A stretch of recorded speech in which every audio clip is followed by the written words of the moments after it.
Estamos no interior da Amazônia brasileira. Nesta vasta região, que corresponde a quase metade do território nacional, ocorreu uma grande revolta popular desencadeada no mês de janeiro de 1835 e violentamente reprimida nos 5 anos seguintes. Esse conflito passou para a história com o nome de cabanagem, uma referência às pequenas cabanas de palha e madeira na qual viviam os caboclos daquela época e ainda vivem muitos ribeirinhos nos dias de hoje.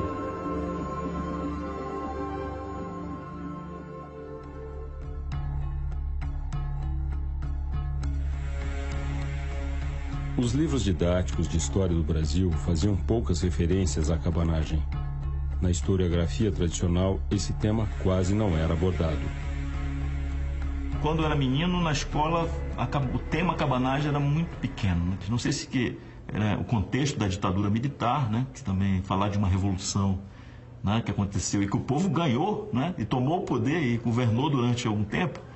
Talvez fosse um tabu e etc. Né? Eu fiz o curso normal imediatamente depois do golpe militar de 64.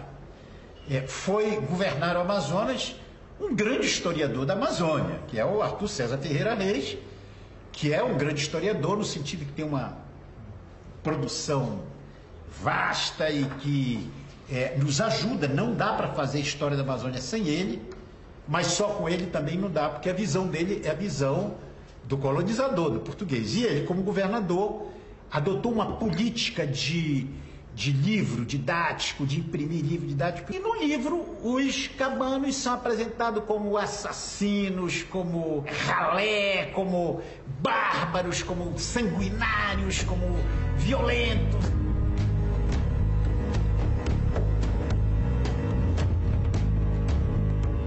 Recentemente, se passou a ter uma outra ideia sobre a cabanagem. Então, as pessoas passaram a ver que os cabanos foram os nossos antepassados, que os cabanos eram os moradores das próprias comunidades. Elas passaram a ter uma visão mais positiva e isso acabou estimulando ainda mais as pessoas a relatarem essas histórias. Mas dentro dessas releituras, talvez a inaugural que coloque o movimento cabano como extremamente importante é a Evolução Política do Brasil, de Caio Prado Júnior, né, publicada ainda nos anos 30, onde é a primeira obra na qual o movimento cabano, e ele diz isso, né, sai do pé da nota de rodapé e os populares passam a ganhar a primazia da condução de um processo.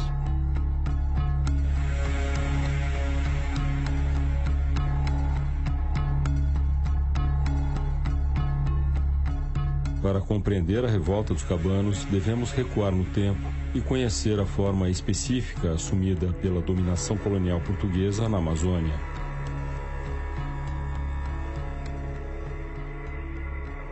A Fundação de Belém é de 1616, fundado por um capitão português, Francisco Caldeira de Castelo Branco, com o objetivo de expulsar os outros grupos de europeus que estavam aqui. E, aos poucos, eles vão entrando em contato com os grupos indígenas. O principal, existiam muitos grupos indígenas aqui, que falavam línguas diferentes, que tinham mitologias diferentes.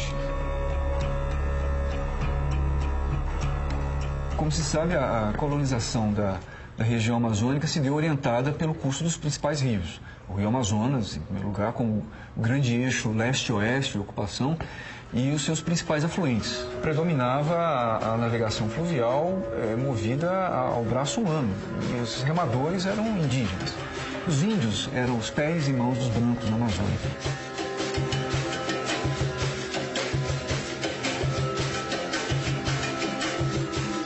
A Amazônia tinha um quadro muito diversificado de línguas, né? Mais de 700 línguas, só na área da Amazônia brasileira. E se instituiu, então, uma língua de comunicação interétnica, que foi a língua geral, que ficou conhecida no século XIX como Nheengatu, a fala boa.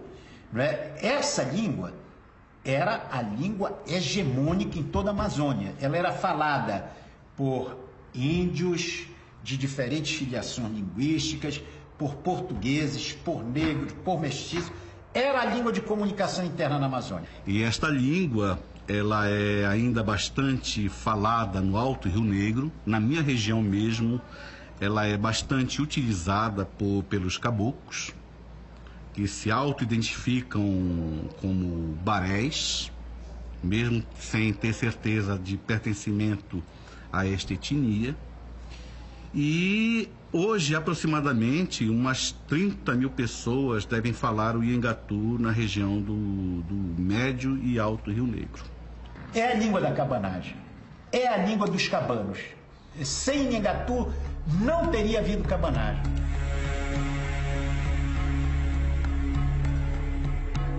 A América Portuguesa era formada por 2 estados, e não apenas um, como fomos levados a pensar. O estado do Brasil, com capital em Salvador. A capital muda para o Rio de Janeiro em 1763. E o estado do Maranhão e Grão-Pará, tendo como capital São Luís. Em 1737, a capital muda para Belém e ele passa a se chamar Estado do Grão-Pará e Maranhão. A fusão dos 2 estados só ocorre em 1774, tendo como capital o Rio de Janeiro. Belém já era uma cidade de porte e tinha uma relação direta com Lisboa, que não passava necessariamente pelo Rio de Janeiro. Importante dizer um fato que é desconhecido da grande maioria dos brasileiros. A Amazônia permaneceu separada do estado do Brasil por mais de 200 anos. Só que à medida que o tempo passa, o que era uma contingência administrativa e uma facilidade por conta da navegação, do acesso às marés, que permitiam uma viagem mais curta em direção à metrópole, saindo de São Luís em direção à metrópole, acaba tomando corpo e adquirindo uma nova dimensão. Olha, eu costumo dizer que não havia um Brasil. O que acontecia no Rio de Janeiro não se conhecia no Pará. Em 1822, por exemplo, a balança comercial paraense era favorável ao Pará, se vendia mais para Lisboa do que comprava de Lisboa. Em 1828, 20 anos depois da abertura dos portos, de uma média de 60 embarcações que chegaram aqui ao litoral de Belém, 2 ou 3 do Maranhão, 2 ou 3 do Rio de Janeiro, o restante Europa, Estados Unidos. Quando se diz assim, um grito do Ipiranga, proclamada a independência, não há esse Brasil imaginado e imaginário, não existia. O Brasil era um desconhecimento que somente a partir do segundo reinado é que progressivamente ele ia se revelando. A ideia de uma identidade nacional brasileira não existia, né? A gente sabe que essa noção não é construída do dia para a noite. Ela, de fato, começa a se solidificar nos anos 40 e se concretiza em 50 do século XIX. Em 20, as pessoas se perguntavam quem elas eram. Elas eram do Acará, elas eram de Belém, elas eram de todas essas localidades, onde elas tinham nascido, onde elas tinham família, onde elas tinham raízes. Só que não é tão fácil assim dizer de onde eram. Porque se eu era um comerciante, então eu estava em Belém, mas eu tinha uma rede de relações que me ligava ao mais profundo interior da Amazônia e ao mais alto comerciante inglês lá em Liverpool. A proclamação da independência do Brasil, feita por Dom Pedro no 7 de setembro de 1822, não foi percebida da mesma forma em todas as regiões do atual território brasileiro. No caso do Pará, se configurou a ideia de que não houve uma independência, mas uma adesão. Adesão já é outro conceito. Adesão ao quê? Adesão ao Brasil, à causa brasileira. A causa brasileira que era também a causa do filho do Dom João VI, que era monarca português. Então não era bem uma independência de Portugal, era uma adesão ao filho do rei português que estava não na Amazônia, mas no Rio de Janeiro. A forma como a independência chega nas províncias do Brasil é reconheço a autoridade e as propriedades daqueles que forem fiéis a mim e ao Império. Portanto, a estrutura do poder colonial português continua de pé e ela vai explodir lá adiante, a partir de 1835, na cabanagem.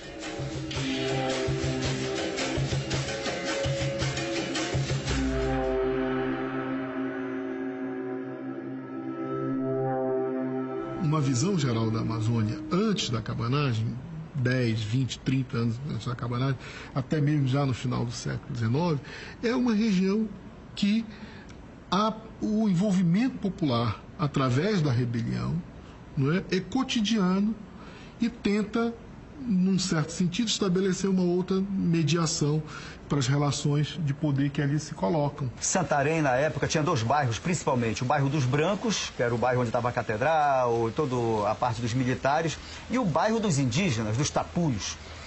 E esse bairro dos indígenas, dos tapuios, era uma rebelião só. Estava todo mundo o tempo todo querendo matar português. A palavra de ordem dos cabanos era morte aos portugueses. Morte aos portugueses e aos maçons, que em geral eram portugueses e ricos também, né? Para entender esse contexto paraense no plano das ideias, é preciso conhecer alguns personagens que protagonizaram esse processo em Belém do Pará, entre eles o jornalista Felipe Patroni e o cônego Batista Campos. O Felipe Patroni é o marco, porque em 1821 ele conseguiu trazer para Belém uma tipografia e iniciar o primeiro jornal do Pará, que é o Paraense, em 1821. Ele foi alguém que trouxe a imprensa nos anos 20 e brigou para que o Pará se ligasse não à corte no Rio, mas se ligasse a Portugal liberal, da Revolução do Porto de 1820.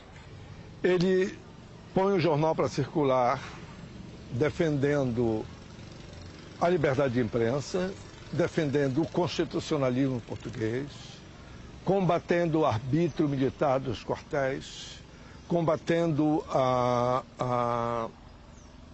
o autoritarismo do poder militar, tendo em vista o seu projeto de poder, que é chegar justamente à presidência da província. O Felipe Patroni era uma pessoa polêmica porque pertencia à elite, mas queria um tipo de governo que não cabia naquela conjuntura. Se discutia muito se ele era republicano, se ele não era, tem muitas polêmicas sobre isso, mas ele sempre se colocou favorável à monarquia. Tem várias falas dele favoráveis à monarquia. Ele tinha um projeto político.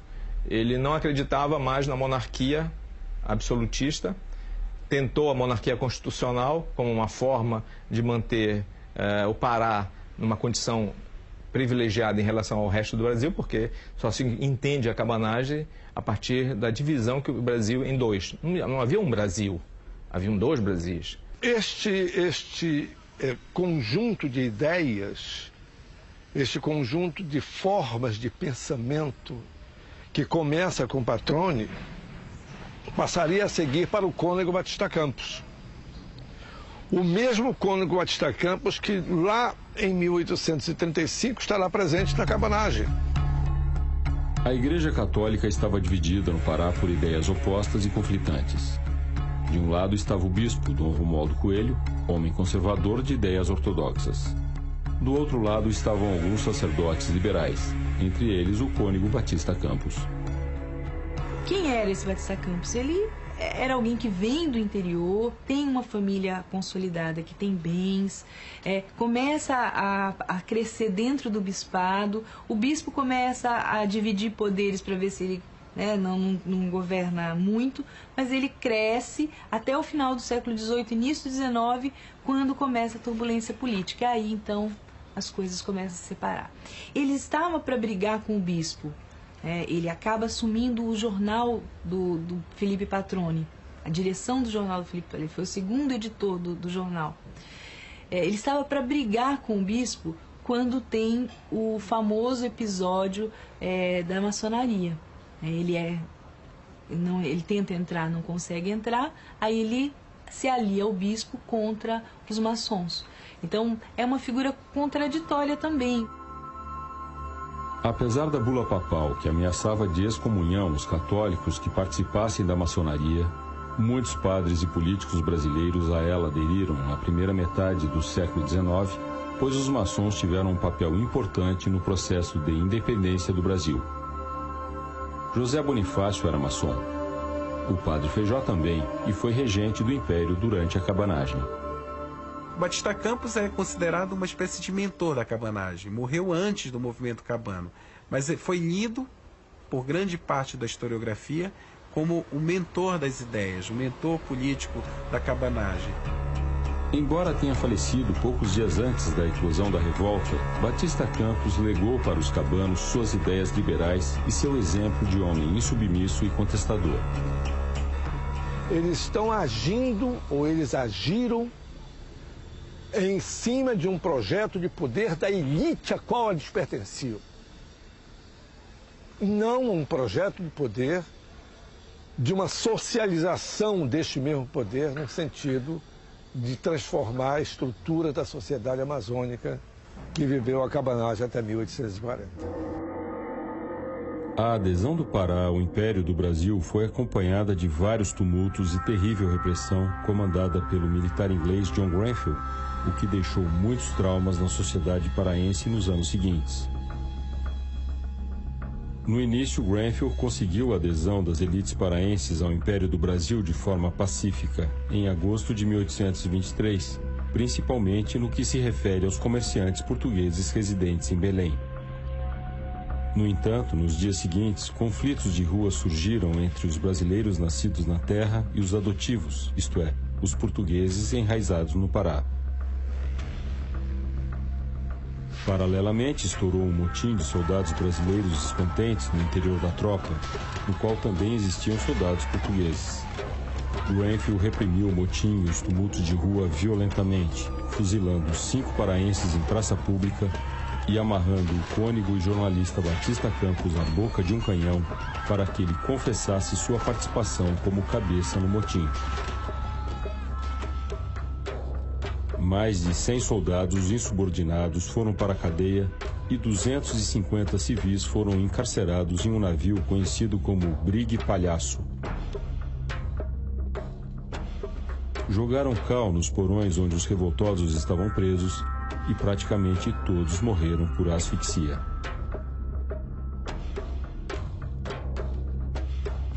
E essa morte foi muito polêmica e foi atribuída, especialmente pela população mais pobre, pelos soldados e tal, a um inglês.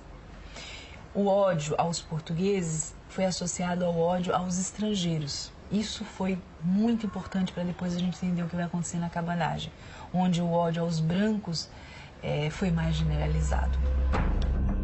O massacre do Brigue Palhaço rompeu de modo definitivo a adesão inicialmente pacífica do Pará à independência do Brasil. A província viveria uma década de turbulência política, culminando com a cabanagem, movimento de revolta que explodiu 12 anos mais tarde. Estamos às margens do rio Guamá.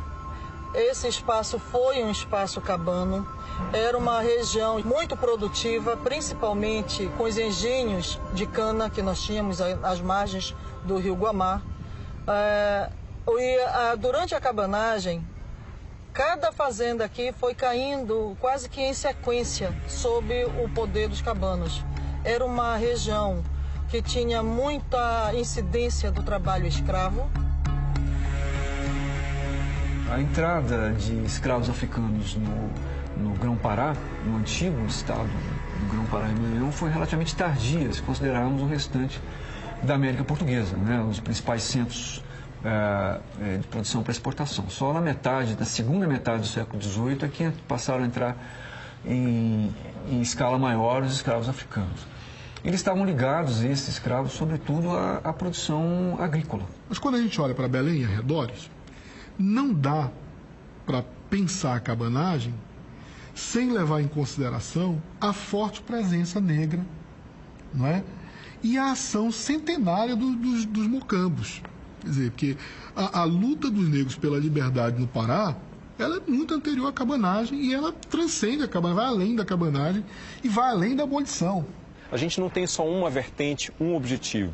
Vários objetivos se conjugam para reunir grupos diferenciados e lutar juntos em determinados momentos, e essas revoltas mudam de faceta ao longo do tempo.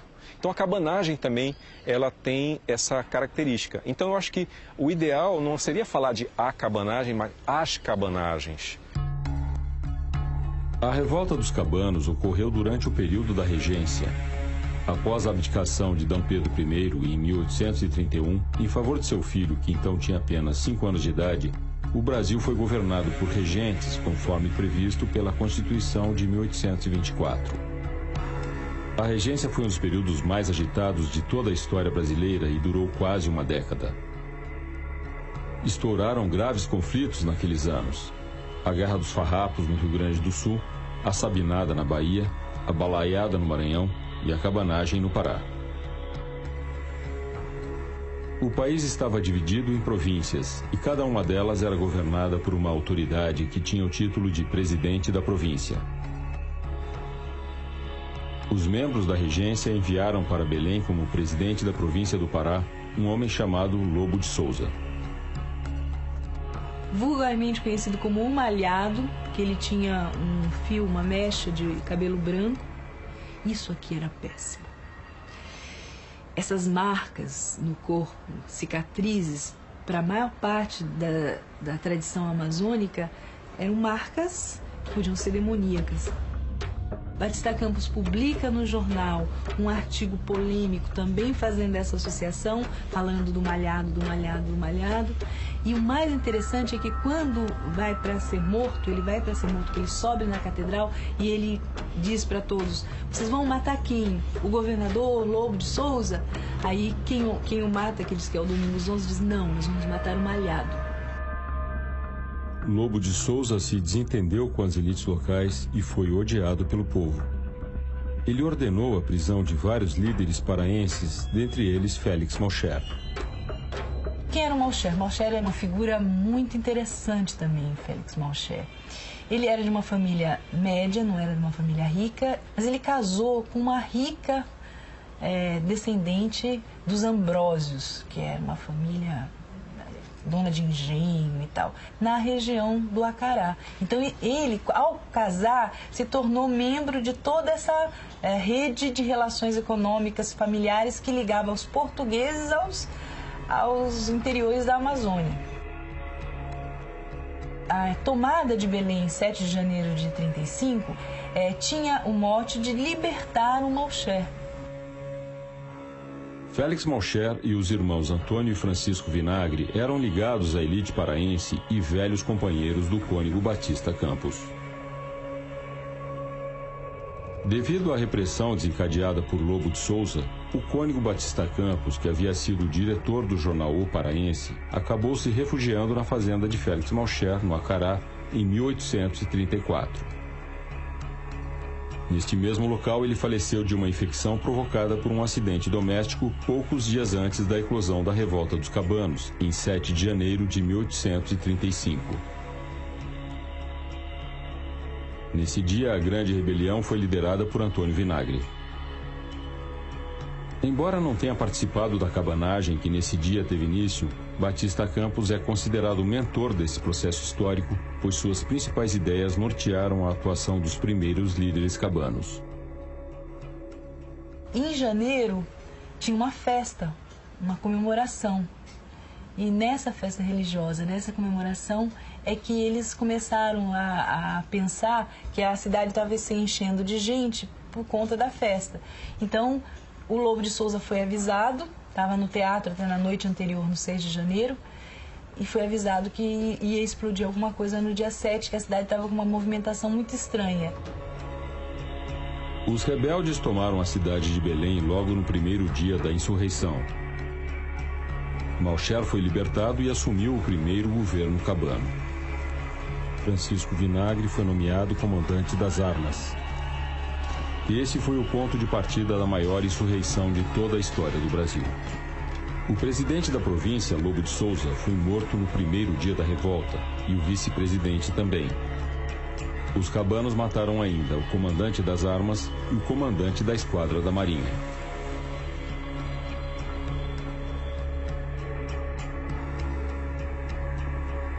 Seus corpos foram arrastados pelas ruas da cidade. Foram necessárias várias horas para que Félix Malcher e seus aliados conseguissem controlar a multidão e entregar os corpos aos parentes para que pudessem ser enterrados. A bandeira de luta de grande parte dos insurgentes naquele mês de janeiro resumia-se a morte aos portugueses e morte aos maçons.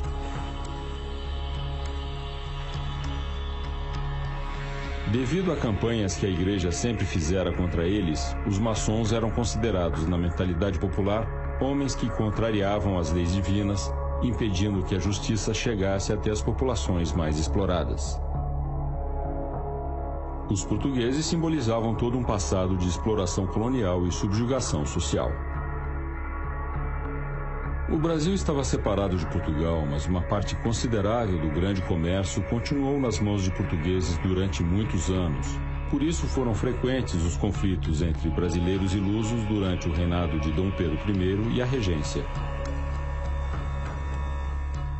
E quando, em 7 de janeiro, o Malcher realmente é salvo e é aclamado pelo povo, olha, ele é o novo governador nosso, ele não previu, por exemplo, que tivessem que matar o governador, o vice-governador. E realmente vários indícios mostram que ele sentiu isso, que não tinha sido planejado essas mortes. O que deveria ter sido feito é colocado eles no navio e mandado embora. A morte criou uma situação muito mais complicada politicamente. E a partir daí, então, as coisas foram se agravando. A revolta não terminou com a morte de Lobo de Souza e a aclamação de Félix Malcher. Pelo contrário, a luta estava apenas começando. Malcher tomou algumas medidas que descontentaram os cabanos. Ordenou que os insurgentes devolvessem as armas que tinham sido expropriadas do quartel, mas os cabanos resistiram quando tentaram desarmá-los. Também pregou o retorno ao trabalho e às ferramentas agrícolas, mas a massa revoltada encarava isso como uma continuidade em sua condição social. Entre os negros escravizados, essa resistência era ainda maior. O que você vai encontrar no Pará, na figura de um Félix Clemente Malcher, que está ligado desde a época do Paraense, do Batista Campos, que foi redator do Paraense a partir do número 7 do jornal, dos irmãos Vinagre, do Eduardo Angelim, do Ângelo Custódio. São homens que herdaram este passivo colonial e não produziram, a não ser ao seu interesse, as lutas pelo domínio político local. O Malcher tinha uma característica de ter entrado na Revolução Cabana e levado junto com ele os seus próprios escravos, sem deixar de ser escravos. Naturalmente que tinha muitas limitações ideológicas para, digamos, fazer avançar a Revolução. E fraquejou. E exatamente por começar a negar algumas bandeiras que estavam muito presentes naquele fervor revolucionário, acabou sendo deposto, né? O que ocorre na hora que a gente tenta entender o que foi a briga interna deles, é que ele foi aclamado, logo depois ele começou a fazer uma série de coisas que desagradaram essas lideranças médias e mais populares, e aí então todo mundo dizia assim: mas quem é você para fazer isso? Você foi aclamado por nós mesmos. Você não foi nomeado, você não veio de cima, o seu poder. Você é um de nós. Então, é essa fala do Vinagre o tempo todo para o Malcher, né? Se você foi aclamado, você não pode dizer que você manda em todo mundo e, portanto, você pode fazer o que você quiser. Seu poder não é absoluto. Seu poder emana do povo. A tensão entre Félix Malcher e Francisco Vinagre aumentou tanto que, em determinado dia, acabaram se enfrentando fisicamente dentro do Palácio do Governo e quase se mataram. Malcher resolveu demitir Francisco Vinagre do posto de comandante das armas. Isso gerou um enorme conflito de rua, com partidários de ambos os lados quase iniciando uma luta armada. Malcher ordenou ainda a prisão de Eduardo Angelim, líder popular e carismático. Teve início, então, um violento enfrentamento entre os dois blocos cabanos. o Malcher foge, fica para um navio em frente a Belém. Os seus aliados mais próximos vão embora junto com ele, mas a maioria fica junto com o Francisco Vinagre, apoia o Vinagre. Então, o Vinagre mandou o Angelim ir até o navio para negociar uma rendição, né, um acordo do Malcher. E ele foi, ninguém sabe muito bem como aconteceu o assassinato, mas na saída do Malcher do navio, ele foi morto. Alguns dizem que era amando do Vinagre, outros dizem que eram já radicais. O Angelim tem essa versão, de que foram homens radicais que estavam fora do controle do Vinagre que fizeram esse assassinato. O primeiro governo cabano dura 40 dias. Francisco Vinagre assume o segundo governo cabano e reconhece o poder da regência. Governou 6 meses, sempre lembrando que estava à espera de ordens do Império. Acabou deixando o governo quando chegou um emissário que veio do Rio de Janeiro. Foi feita uma eleição na Assembleia Provincial. Os partidários de Francisco Vinagre apoiavam o nome do padre Jerônimo Pimentel. Mas quem foi eleito por poucos votos de diferença foi Ângelo Custódio. Surgiu assim um novo impasse, pois Custódio era do interior do Pará, da cidade de Cametá, reduto da resistência anticabana. O Ângelo Custódio ganha, e aí vem a notícia de que ele vai sair de Cametá e vem para cá para assumir. Mas ficou poucos dias no poder. Ele assumiu e logo em seguida ele viu que ele tinha que mandar prender o Vinagre, porque não ia dar para governar junto com o Vinagre solto. Ele manda prender o Vinagre e o Vinagre então tem um motivo para fazer a segunda tomada de Belém. O governo cabano de Francisco Vinagre durou 6 meses. Com sua prisão, a massa cabana retomou o combate numa luta e mortandade sem precedentes. No dia 14 de agosto de 1835, sob comando de Antônio Vinagre, irmão de Francisco, milhares de combatentes cabanos invadiram e ocuparam um grande depósito de armas chamado Trem de Guerra, localizado no Largo das Mercês.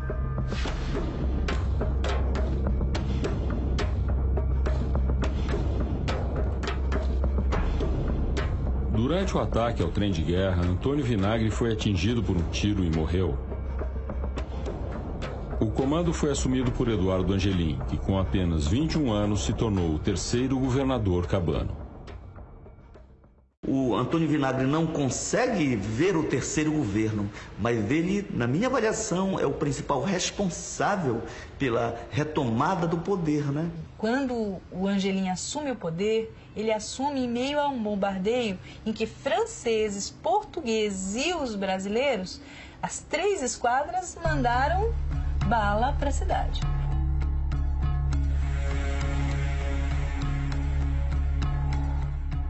Os 3 governadores cabanos faziam parte dos grupos dominantes da sociedade paraense e por isso sempre tiveram dificuldades em comandar suas bases revolucionárias.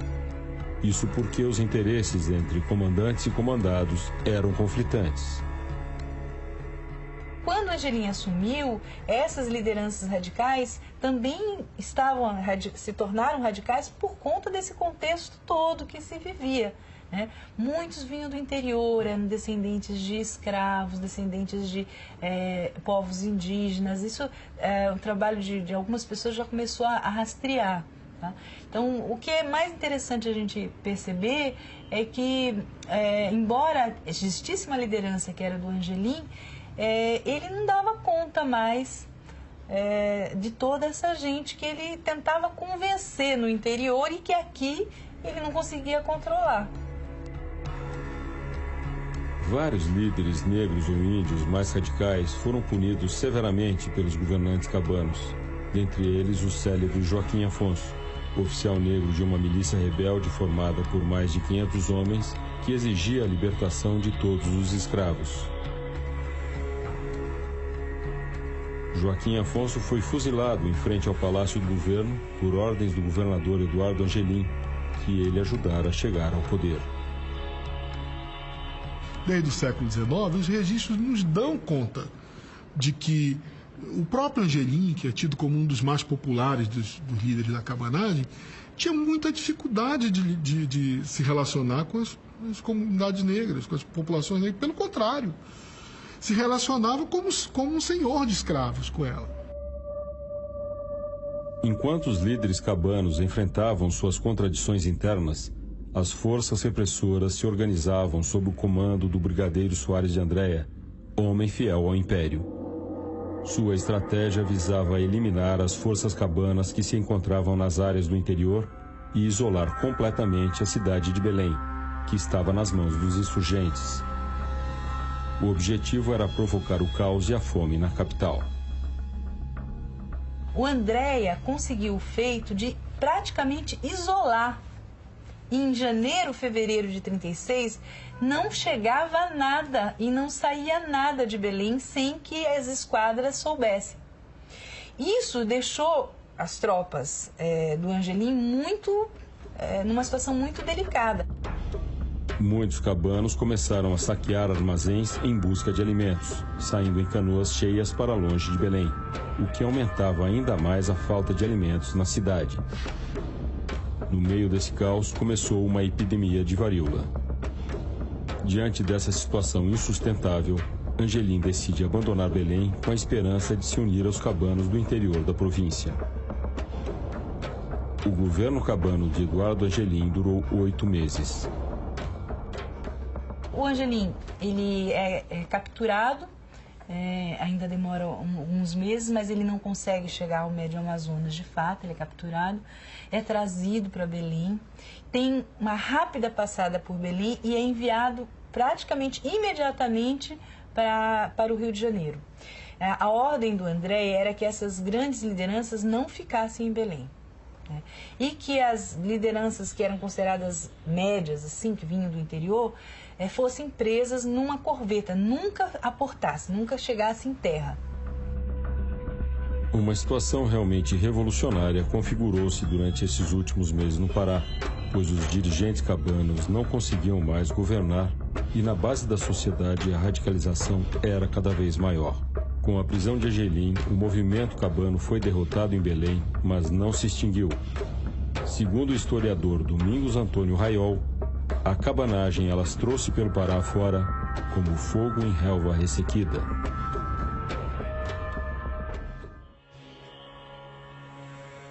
O brigadeiro Soares de Andréa ocupou Belém e tornou-se o novo presidente da província do Pará. A repressão aos cabanos na cidade de Belém e áreas próximas fez com que o movimento insurgente se alastrasse por rios cada vez mais distantes da capital do Pará, obtendo em alguns lugares apoio de povos indígenas, como foi o caso dos Mura. Os negros de alguns quilombos aderiram à revolta. Os soldados de algumas guarnições também, e inclusive pequenos comerciantes e alguns políticos locais. Os cabanos começaram a tomar o poder em inúmeras vilas e pequenas povoações do interior, num movimento descentralizado e sem direção única. A cabanagem não pode ser reduzida apenas a uma luta de índios contra os brancos, porque diferentes dimensões das lutas intestinas, das lutas internas que estavam presentes e que dão a cara da região, elas também aparecem na cabanagem de muitas maneiras. O caso Mura-Munduruku é um exemplo clássico, né? Se os Mura dizem, se os Munduruku apoiavam os legalistas, os cabanos eram a opção política natural dos Mura, porque onde está Munduruku não está Mura.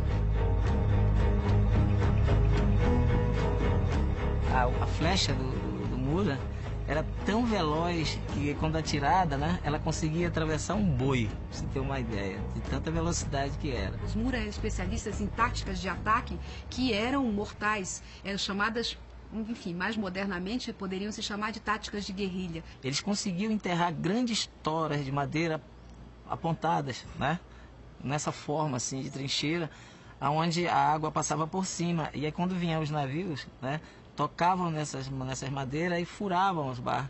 E aí o pessoal chegava com as canoas e eliminava os soldados. Os Mura descobriram muito rapidamente que a pólvora molhada não funcionava, então as pequenas embarcações se aproximavam, né, dos barcos com as tropas.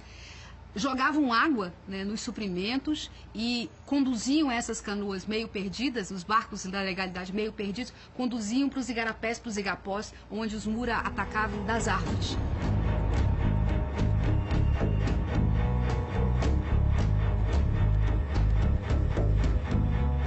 A grande massa dos cabanos era composta de tapuios. Quem eram os tapuios?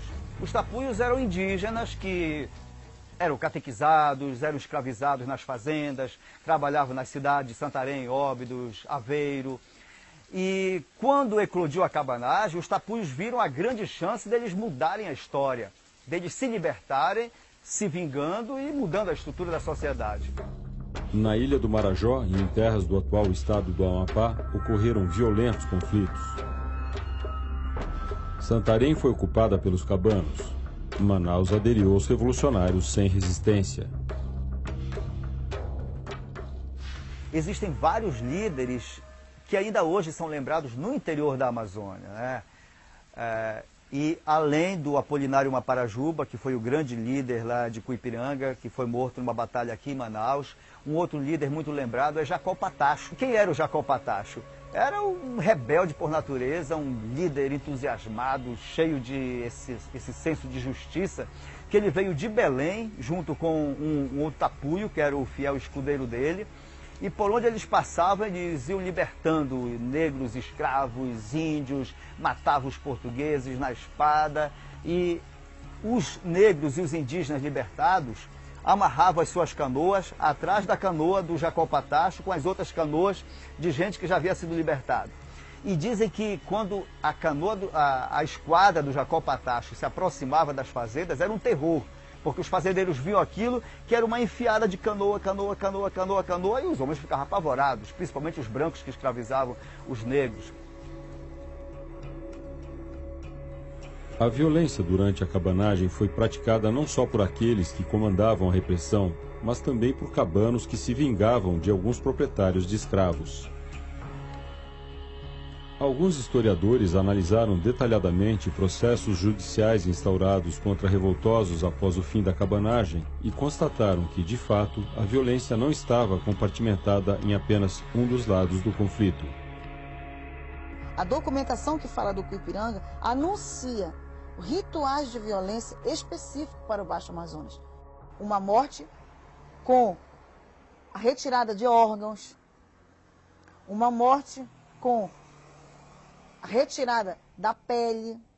Mulheres e crianças eram poupadas por esses cabanos. Então, mais ainda, você vê tanto que uma família que foi apreendida e levada para o Cuipiranga, o marido e a esposa foi presa junto com o marido na embarcação, ficou 3 dias no Cuipiranga, o marido foi assassinado dentro desse contexto, desses rituais que eu apresentei, e a mulher foi levada de volta para a cidade, de volta para a casa dela. Os moradores viram que era um momento propício de ter aquela justiça e, para alguns, de fazer vingança também, daí a forma como os cabanos reagiram contra os portugueses, seus algozes, e a vontade de fazer uma sociedade diferente.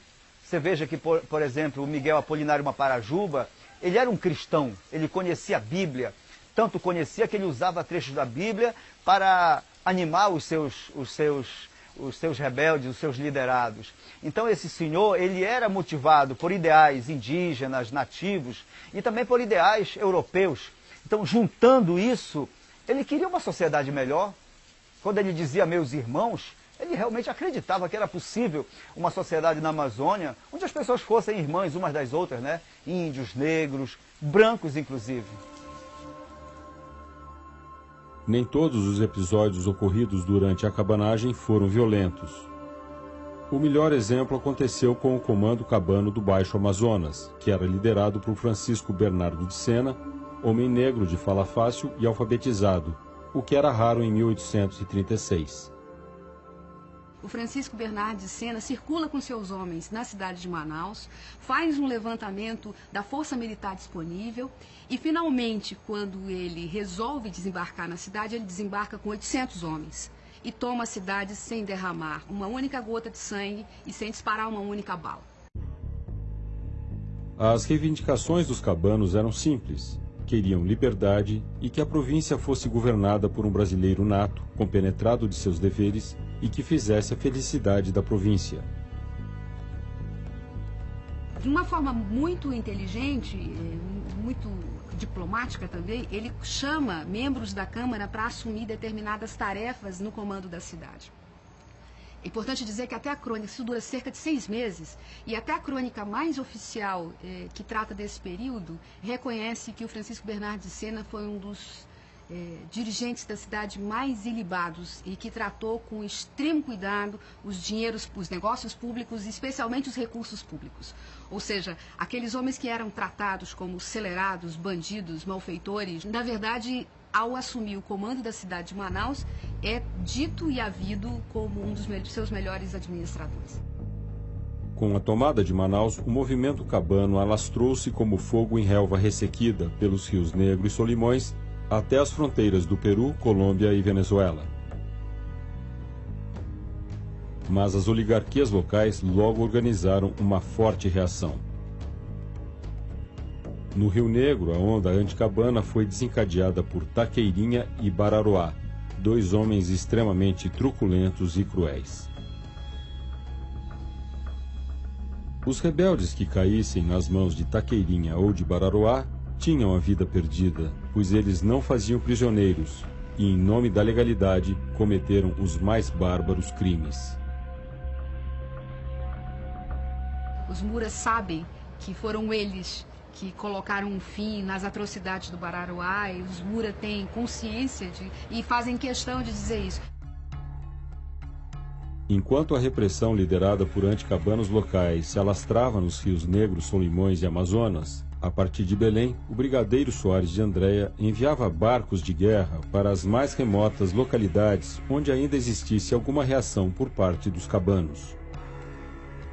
Uma simples suspeita de que os caboclos e tapuios de algum pequeno povoado de ribeirinhos fossem simpatizantes da cabanagem já era suficiente para que começasse a fuzilaria contra seus moradores, inclusive mulheres e crianças. Às vezes, os militares sequer desciam das embarcações, atirando sobre os ribeirinhos de forma indiscriminada.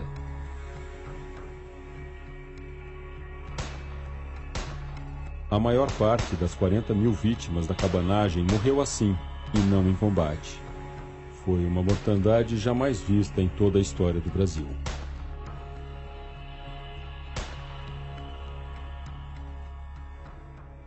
Depois da cabanagem, a gente foi caçado, perseguido, as casas eram queimadas, né?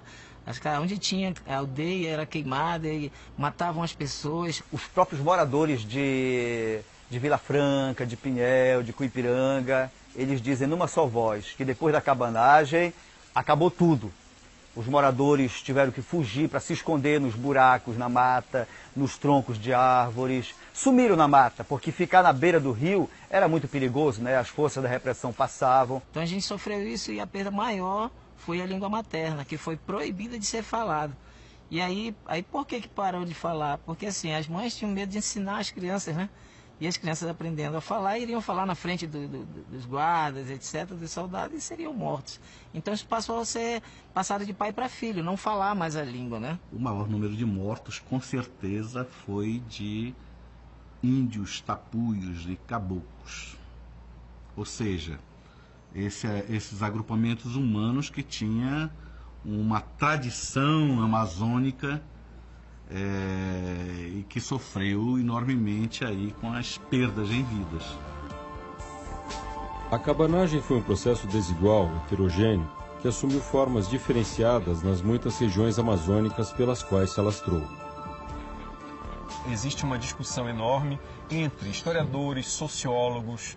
Aqui mesmo na Amazônia, existe uma tradição polêmica para decidir se foi uma revolta, se foi uma revolução, que tipo de classificação a gente pode dar para a cabanagem.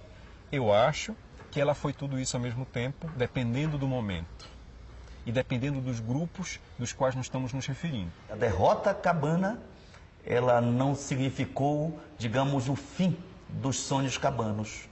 Ela se afirma e ela tem continuidade de outras formas de resistência. mas ela continua muito viva na memória e no coração do povo paraense. Eu acho que a cabanagem nunca passou. A cabanagem não morreu. Eu diria que a cabanagem nem é um movimento do século XIX. É um movimento contínuo que está associado ao presente. Porque os cabanos eram homens e mulheres que se fizeram respeitar. Numa época de escravidão, de muita violência, eles ousaram sonhar com uma sociedade diferente. E eles foram à luta. Eles sabiam que a morte era algo que poderia acontecer, e aconteceu para a maioria deles, e mesmo assim eles não recuaram.